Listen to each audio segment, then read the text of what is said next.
Hey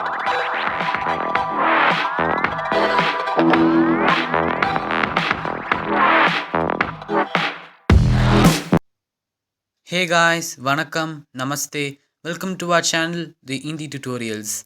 Today's tutorial is on how to do the diamond push-up and the pike push-up. Let's begin. Let's begin with the diamond push-up. If you already know how to do a normal push-up, it is just a one-step modification. That is to keep your hands in the diamond shape in front of your chest.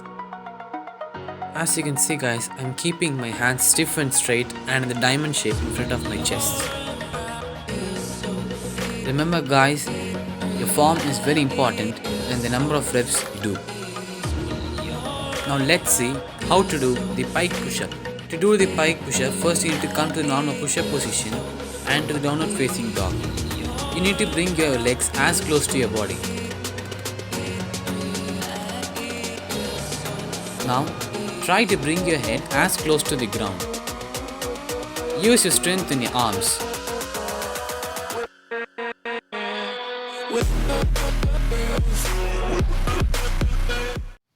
The diamond push-up helps to build the muscle in your chest and your triceps. The pike push-up builds the muscles in your shoulders, your biceps and to build your forearms.